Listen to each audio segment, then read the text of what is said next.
বাইরে যদি বৃষ্টি হয় আর ঘরে যদি এরকম গরম গরম বেগুনি আর মুড়ি থাকে, তাহলে তো ব্যাপারটা পুরো জমে যায়, তার সাথে গরম গরম চা। হ্যালো এভরিওয়ান, আমি তনিমা আবার একটা মিনি ব্লগ নিয়ে তোমাদের কাছে চলে এলাম।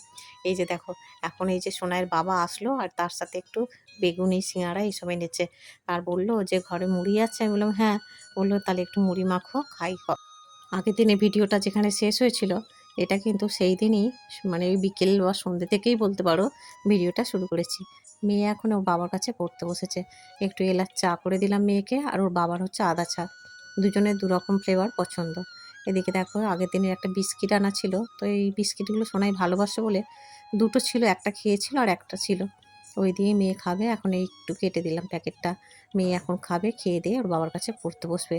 এখন যেহেতু ৩ দিন ছুটি, মানে ফ্রাইডে, স্যাটারডে, সানডে ৩ দিন ছুটি আছে, তাই পড়াশোনার চাপটা একটু কম। চাটা খেয়ে মেয়ে ওর বাবার কাছে পড়তে বসেছিল। এটা কিন্তু পরের দিনের ভিডিও আর কি, সকালবেলা। দেখো, আজ হচ্ছে শুক্রবার, সকাল সকাল চা খেয়ে দিনটা শুরু হলো। আজ আমি অনেক লেটে উঠেছি, প্রায় 7:30। আজকে ইচ্ছা করেই একটু ভালো করে ঘুমিয়েছি। আর আজকে তো অম্বুবাচী ছাড়বে আর কি, গাছ ভর্তি ফুল। তবে ওই লক্ষ্য রাখতে হচ্ছে, যেহেতু আমাদের গেটটা নেই, যে যখন সুযোগ পায় সে তখন ঢুকে ফুল নিয়ে চলে যায় আর কি। তাই উপর থেকে সোনাইকে বলছি মাঝে মাঝে লক্ষ্য রাখবি। সোনাইয়ের বাবা এখন সকালে নিচে এসেছিল, মানে উঠানে জল টল দিতে, পরিষ্কার পরিচ্ছন্ন করতে। তো সোনাইয়ের বাবা বলল ফুলগুলো এখন তুলো না, অম্বুবাচী ছাড়লে তুলবে। তো এখন এই যে সোনাইকে নিয়ে পড়তে বসিয়েছে, আর আমি আজকে যেহেতু দেরি করে উঠেছি, সব কাজ বাজগুলো পড়ে আছে, এক এক করে সারবো আর কি। যাই হোক, এখন থেকে ভিডিওটা আবার শুরু করলাম। মেয়ে পড়ছে, ওদিকে আমি ভাতটা বসিয়ে দিয়েছি। আজকে প্রচুর কাজকর্ম আছে। ভাত বসিয়ে দিয়েই ভাবছি স্নান করতে যাব। আর ভাতটা হয়ে গেলে সোনাইকে বলেছি তুই আর বাবা ভাত খেয়ে নিবি। তার আগে আমি ঘরটা পরিষ্কার করে ঝাড়ু দিয়ে নিচ্ছি। দেখো এই যে, কারণ ঠাকুর ঘরের প্রচুর কাজকর্ম আছে। এদিকে লেট হলে ওদিকেও আমার অনেক লেট হয়ে যাবে, তাই ঘরটা ভালো করে ঝাড়ু দিয়ে এখন ওপরে কাজকর্মগুলো সারবো। আজকে লেট করে উঠলাম বলে কাজকর্মগুলো যে সব চাইতাইভাবে সারবো তা তো আর বললে হবে না। সব কাজই প্রত্যেক দিনের মতো টাইমে আমাকে সারতে হবে। উপরে ঘর দোরগুলো ভালো করে ঝাড়ু দিয়ে নিচে চলে এসেছি, উঠানটা এখন লেপবো। নিচের ঘরের জানালাগুলো খুলে দিলাম, দিয়ে আর এখন এই যে উঠানটা লেপে নেবো সুন্দর করে। দিন যেহেতু প্রচুর বৃষ্টি হয়েছে, উঠানটার অবস্থা একেবারে মানে খারাপ হয়েছিল আর কি। যে কোনো জিনিস ল্যাপা পোছা থাকলে দেখতে এত ভালো লাগে, বিশেষ করে মাটির জিনিস দেখবে দেখতে একটা আলাদা সৌন্দর্য। যদি এমনিভাবে পড়ে থাকে সেটা দেখবে দেখতে মোটেও ভালো লাগে না। যতটুকু পারি একটু লেপে পুচ্ছে পরিষ্কার পরিচ্ছন্ন করে রাখার চেষ্টা করি। দেখো এই যে চটজলদি তাড়াতাড়ি করে লেপে নিচ্ছি, কারণ আজকে হাতে এত কাজ আছে, হাজারটা কাজ আছে আজকে। মানে ঠাকুর ঘরে আজকে আমার যে কতক্ষণ লাগবে সমস্ত কিছু ধোয়াধুয়ি করতে, সেই জন্যই খুব তাড়াতাড়ি কাজগুলো করছি। তবে মানে ওপরের ঘরটা এখন আমি মুছবো না, ওটা পরে মুছবো আর কি। কারণ ওপরের ঘর তো মুছতে গেলে, করতে গেলে অনেকটা দেরি হয়ে যাবে আমার, কারণ ঠাকুর ঘরে কাজ সারতে। তাই আগে ঠাকুর ঘরে কাজটা সেরে তারপরে দেবো। কেন বলো তো, আজকে যেহেতু অম্বুবাচী ছাড়বে, তার আগে আমি একবার একটু কাঁচা দুধ, আম, কাঁঠাল, কলা এগুলো ভগবানকে নিবেদন করবো আর কি, অম্বুবাচী ছাড়ার আগে। আমি বাবাকে বলেও রেখেছি 1 প্যাকেট দুধ আনতে, কারণ কাঁচা দুধ দিতে হয় তো। তো আগের দিনও দিয়েছি, তো আজকে দেবো, অম্বুবাচী ছাড়ার আগে দেবো। আবার অম্বুবাচী ছেড়ে গেলে তারপরে তো আবার মাকে স্নান টান করিয়ে সমস্ত ভগবানকে সুন্দর করে স্নান টান করিয়ে ঠাকুর ঘরটা ক্লিন করবো। সেই জন্যই আর কি চটজলদি এত তাড়াতাড়ি করে কাজ বাজগুলো সারছি। আবার যেহেতু দেরি করে উঠেছি, তাই আর কি একটু বসে যে সোনাইয়ের বাবার সাথে গল্প গুজব করবো, আজকে আর সে করলে হবে না। সোনাইয়ের বাবা আজকে অফিসে যাবে না, বাড়িতেই থাকবে আর কি। দেখো, উঠানের কাজকর্ম সেরে আর এই যে 1 বালতি জল এনেছি, সিঁড়িগুলো একটু হালকা করে ধুয়ে নিচ্ছি আর কি। প্রত্যেক দিনই আমি এইভাবে সিঁড়িগুলো একটু ধুয়ে নিই, তাহলে কী বলতো, যেটুকু ধুলোবালি থাকে সেইটুকুও যেন জলে ধুয়ে যায়, পায়ে যেন কিচকিচ না করে আর কি। সেই জন্য একটু এরমভাবে জল দিয়ে ধুয়ে নিই। আর উঠানটা কত সুন্দর লাগছে দেখো। তবে ওই যে কুকুর এত এত মানে বদমাইশি করে, এসে খালি উঠানের এখানে এসে আর একটু আঁচড় দিয়ে খুঁড়ে টুড়ে দিয়ে চলে যায়। আর দেখতে কিরম লাগে না বলো। যাই হোক, কী করবো আর, যেহেতু গেট লাগানো নেই, ওদের তো অবাধ বিচরণ আর কি। আর আসে, এসে আর এই গাড়ির তলায় এখানটা শুয়ে থাকে। এতে একটা ছোট্ট বাচ্চা কুকুর আছে ও। তো আসে, কিছু করি না, থাক ওখানে ঠান্ডার মধ্যে শোয়। আর এই যে সোনাইয়ের বাবা এখন যাচ্ছে দুধ আনতে, বলেছি যে দুধটা একটু এনে দিল। তো সোনাইয়ের বাবা এখন দোকানে যাচ্ছে, সোনাইকে লেখা দিয়ে গেছে, তো ও বসে বসে লিখবে। আর এদিকে ওর বাবা আবার দুধ নিয়ে চলেও এসেছে। আর ওর বাবাকে কুকুরগুলো দেখলে ভয় পায়, তাই আর কি একটুখানি ওর দিকে একটু হেঁকে টেকে এলো। এদিকে দেখো, ভগবানকে যে আম, দুধ, কলা এগুলো সব নিবেদন করেছিলাম, প্রসাদে এই জিনিসগুলো এনে রাখলাম। আর সোনাইয়ের বাবাকে বলেছিলাম যে ভাত হয়ে গেলে মেয়েকে একটু দিও। আলু সেদ্ধ, ভাত এইসব দিয়েছে, আম। সোনাইয়ের বাবা আগের দিনের ভাত ছিল, সেগুলো খেয়ে নিল। এবার বেশ খানিকক্ষণ পরে আবার এসে সমস্ত সিংহাসন পরিষ্কার করে এই যে সুন্দর করে মুছে মাছে একদম মানে আসনের যে কাপড় সমস্ত কিছু চেঞ্জ করে ভগবানকে পরিষ্কার করে গুছিয়ে গাছিয়ে ভগবানের দর্শন করিয়ে দিলাম। এই যে দেখো সোনাইয়ের বাবা এখন বেরোচ্ছে। সোনাইয়ের ব্যাগটা একটুখানি জয়েন্টগুলো যেন খুলে গেছে ওই সেলাইগুলো। তো ওগুলো সেলাই করে আনবে। আর সোনাইয়ের বাবার কিছু পার্সোনাল কাজ আছে সেগুলো করবে আরকি। যাই হোক সোনাইয়ের বাবা বেরোচ্ছে। আর আমার যেহেতু পূজা দেওয়া হয়ে গেছে তো আমি ওই জন্য বললাম যে, "সোনাইকে আমি দেখবোখন, তুমি চলে যাও। আর দেরি করো না।" কারণ প্রচণ্ড বেলাও হয়ে গেছে। প্রায় 11:30 বেজে গেছে। সোনাইয়ের বাবা বেরোনোর পর আমি আবার আমার সংসারের কাজগুলো হাত লাগাবো। এখনো অনেক কাজবাজ বাকি, রান্নাও বাকি, শুধু ভাতটা হয়েছে। বাকি সব একটু, একটু করে সারবো। বিছানাপত্র, বেডশিট-টেডশিটগুলো চেঞ্জ করবো। বললাম না আগে পূজার কাজটা করে নিলাম বলে এইগুলো করিনি।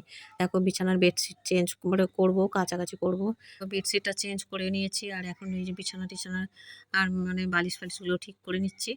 গুছিয়ে গাছিয়ে নিবো আরকি। আর সোনাই এখন ও ঘরে আছে, ও ঘরে কি খেলা করছে বসে। আর আমি এ ঘরে কাজ-বাজগুলো সারছি আরকি। এগুলো গোছগাছগুলো করছি। সোনাইকে বলছিলাম বাবার সাথে একটু যা বাইরে ঘুরে আয়। বাবা যাবে তো একটু সোনারপুরের দিকে, তুই যা। বলল, "না মা আমি আজকে যাব না।" আর সত্যি, সত্যি রোদও উঠেছে। ওর আর ভাল লাগে? বেডশিটটা পেতে নিয়ে আর এই যেটা চেঞ্জ করেছিলাম ওইটা হচ্ছে নিয়ে চলে এসেছি। আর সকালের বাসি জামাকাপড় সব সার্ফে ভেজানো ছিল, সব এখন কাচবো। আগের দিনের জামাকাপড় এঁপোড়ও ছিল একদম, তা উপরের ছাদে তার ভর্তি। সেগুলো সোনার বাবা তুলে এনে ঘরে রেখেছে, এখনো গোছগাছ করা হয়নি। আবার এই যে এক বালতি নিয়ে চলে এসেছি। এখন একটা করে সব সুন্দর করে মিলে দিই। আর এই ঝুড়িটা দেখছো ওগুলো ঠাকুরের জামাকাপড়ের ঝুড়ি, ওটা একটু রোদ খাওয়াতে দিয়েছি। আর দেখো কত কেচেছি ঠাকুরের ওই জামাকাপড় সব ওপাশেতে ওই যে ট্রাঙ্কের ওদিকটা দিয়ে রেখেছি। তার উপর এখানে এত কেচে এনেছি এখন এক বালতি। তো এইখানে বিপত্তি হয়েছিল কি বলতো? ফেলে দিয়ে সবে নিচে গেছি আর গেছে তার ছিঁড়ে পড়ে। সমস্ত কিছু ছাদেই পড়ে গিয়েছিল। তো যাই হোক এদিকে সোনাইয়ের বাবা সোনারপুরে গেছিল। নেশামুক্ত ভারত অভিযান বলে একটা পদসভা বেরিয়েছিল। তো সেটা ভিডিও ক্লিপ করে এনেছিল। রান্না-বান্না করে নিয়েছি আস্তে, আস্তে করে। পটল ভাজা করেছি, মাছের ঝাল করেছি আর ওদিকে হচ্ছে শাকের তরকারি করেছি। মানে উচ্ছে দিয়ে, আলু দিয়ে, বেগুন দিয়ে আর লাল শাকের ডাঁটা দিয়ে। মেয়েকে এখন খেতে দিয়ে দিলাম। মেয়ের স্নান-টান সব হয়ে গেছে। এগুলো তো মেয়েকে খেতে দিলাম ওপরে। আর খেতে দেওয়ার আগেই ঘরদোরগুলো ওপরে মুছে নিয়েছি। মানে একদিকে রান্না, একদিকে ঘর মোছা চলছিল। কি করব, সব কাজ তো একসাথে আর করতে পারবো না। আর নিচে বালতিটাই আনতে ভুলে গেছি। তো সেই জন্য মগে করে জল নিয়ে আর এখন এই যে ঘরটা মুছে নিচ্ছি। ১ মগ জল নিয়ে এসেছি। এসে এই ঘরটা তো খুব বেশি ইউজ হয় না। তো ওই জন্যই আর কি আজকে যেহেতু সব চারিদিক পরিষ্কার পরিচ্ছন্ন করতে হয়। তো সেই জন্যই আর কি এই ঘরটা কেন পড়ে থাকবে, এই ঘরটাও সুন্দর করে এখন মুছে মাছে নিচ্ছি। তো তারপরে দুপুরে খাওয়া-দাওয়া করে আবার শুয়েছিলাম। ঘুম থেকে উঠে এখন এই যে একটু চা করে নিয়েছি। আমি আর মেয়ে দুজনে এখন একটু এলাচ দিয়ে দুধ চা দুজনেই খাচ্ছি। সোনার বাবা এখনো ঘুমোচ্ছে, তোর বাবা এখনো ওঠেনি। আর আমি অনেকক্ষণই উঠে পড়েছি। আমি বেশিক্ষণ ঘুমোইনি। তো সোনাই একটু ঘুমিয়েছে। তো ওর পাশে একটু শুয়েছিলাম। তো এখন যাই হোক চা খেয়ে নিচ্ছি বিকেলবেলায়। সে তো 4:30 সময় বিকেলে চা খেয়ে নিয়েছি আর এখন একটু এই যে ব্যায়াম-ট্যায়ামগুলো করছি। সোনাই ওখানে বসে বিছানায় ড্রয়িং করছে, ওর বাবা এখনো ঘুমোচ্ছে। তো আমি একটু এখানে বসে আর একটু ব্যায়াম করে নিচ্ছি। ওই যোগা টাইপের আর কি, একটু কিছুটা সময় কাটানো, এটাই আর কি। নিজের মতো করে কিছুটা সময় কাটানো আর শরীরটাও ফিট থাকবে। তো ওই জন্য আর কি। সকাল থেকে এক নাগাড়ে কাজ করে, করে মানে পুরো জখম হয়ে গেছিলাম। ঘুমাইনি, দুপুরবেলা একটু শুয়েছিলাম। যেহেতু সকালবেলায় অনেকক্ষণ ঘুমিয়েছি, তো সেই জন্য আর কি দুপুরবেলাটা ভালো করে রেস্ট নিয়েছি। এখন শরীরটা অনেকটা ফিট আছে। তো এরপরে আবার সন্ধ্যা-টন্ধ্যা দেবো। তো সোনাই আবার ওর বাবার সাথে যাবে একটু। এই রাস্তার দিকে একটু ঘুরে আসবে। আমি বললাম যে, "যা একটু রাস্তায় হেঁটে আয়, ঘুরে আয়।" তো সেই জন্য আর কি। তো যাই হোক এরকমভাবে কিছুটা সময় কাটাই। সেগুলো সবসময় তো আর ভিডিও করে ওঠা হয় না। যাই হোক নিজের মতো একটু সময় কাটানো আর ফ্রি হ্যান্ড এক্সারসাইজ কিছু করা, যেটা আমি ছাদে গিয়েও করি। ওর বাবার সাথে চলে গিয়েছিল একটু হাঁটতে আর আমি চলে এসেছি ছাদে। গাছে জল-টলগুলো দিয়ে দিলাম। যদিও খুব বেশি জল দিতে লাগেনি। যাই হোক একটু চারিদিকে যেরকম সন্ধ্যাবেলায় জল দিই, উঠানে-টুঠানে জল দিয়েও বাবা গেছে। আমি ছাদে এসে জল দিয়ে একেবারে সন্ধ্যা নিবেদন করে দিলাম। সন্ধ্যা নিবেদন হয়ে গেছে, এবার গোপাল সোনাকেও শয়নে দেবো আর কি। আর বাসি ফুল-টুলগুলো গুছিয়ে একেবারে ওই ঝুড়িতে তুলে রাখবো। আর এখানে দেখো সোনাই বাবা সোনাইকে নিয়ে গেছিল। আর এখানে ফুচকা এসেছিল, তাই আর কি 20 টাকার ফুচকা সোনাইকে কিনে দিয়েছি। এই ফুচকা দোকানি দাদা আমাদের পাড়াতেই আসেন আর কি। এই যে পাড়ায় যে মাঠটা আছে, এই কলেজ কাছটায় ওখানটাতেই আসেন। তো ওখানে দাঁড়ায়, ওখান থেকে সব কিনে নিয়ে যে যার মতো সে তার চলে যায়, কেউ দাঁড়িয়ে খায়। তো সোনাইকে ওই 20 টাকার কিনে দিয়েছিল, তো সোনাই বাড়ি নিয়ে এসেছিল। আমাদের এখানে 20 টাকায় 12টা দেয়। তোমাদের ওখানে কটা দেয় জানিও। এই দেখো এখানে দুজনে খেতে বসে গেছি। সন্ধ্যাতে যেহেতু দেয়া হয়েই গেছে, তো সোনাই আনার পর বারবার ডাকছিল, "মা তুমি চলে এসো, ফুচকা সেতেই যাবে।" এই যে দেখো সোনাই ভীষণ ভালোবাসে খেতে। যাই হোক ফুচকা টুচকা খেয়ে তারপরে আমি আবার ছাদে গেছিলাম। প্রায় ১ ঘন্টা সোনাইয়ের বাবা আর আমি দুজনে ছাদে একটু সময় কাটিয়ে একটু হেঁটে তারপরে নিচে চলে এসেছি। এসে সোনাইয়ের বাবাকে এখন দিয়েছি মুড়ি আর কাঁচা ছোলা। আর বিকেলে আমাদের চায়ের বাসন-টাসন তো সব ধোয়া ছিল। ফুচকা খাওয়ার বাসন, তারপরে সোনাইয়ের বাবা মুড়ি খাচ্ছে সেই বাসন সমস্ত কিছু একসাথে ধুয়ে নিচ্ছে আরকি। চা করেছিলাম, দুধ চা করেছি আলাদা জায়গায়, লিকার চা আলাদা।